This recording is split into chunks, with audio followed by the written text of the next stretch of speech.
I fell in love with my psychiatrist, and he knew, and he kept me until I had the strength to leave after 4 years. Whew.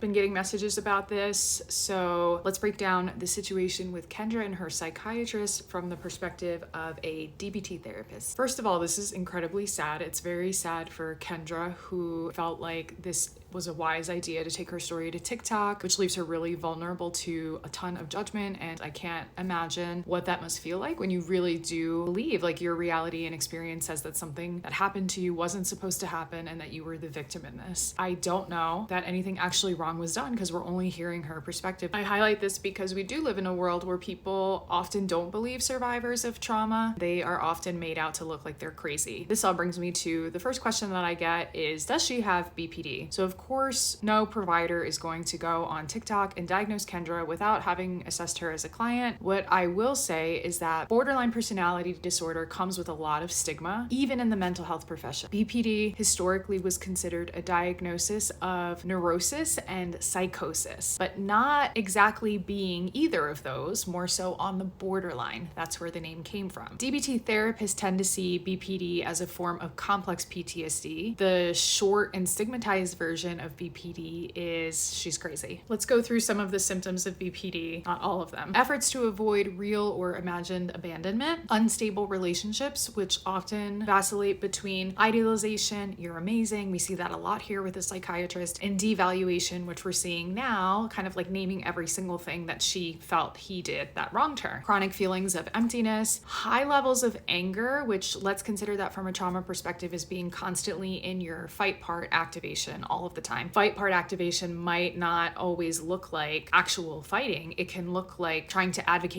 for yourself and stand up for yourself. That could be what drove her to go and put all of this on TikTok. So let's take all of this and consider that if you have somebody who part of their neurotype is having a brain that's incredibly sensitive to emotion, it is painfully afraid of being alone and being rejected, and relationships start feeling like a source of oxygen, this is an incredibly painful experience, and you can kind of see how that cycle gets stuck. In order to really understand what's going on with Kendra, we would need to understand what happened to Kendra first. If she does in fact meet criteria for borderline personality disorder, that means that she was born with a biological vulnerability to emotions, again, different neurotype, and in short, that means that she experiences emotions very quickly, very intensely, and they take longer than the average person to come back down to baseline. This can explain why some of the seemingly irrelevant behaviors from the psychiatrist are often interpreted through a completely different lens, saying that he crossed a boundary by allowing her to call him by his name. I wouldn't consider that a sign of love on his behalf.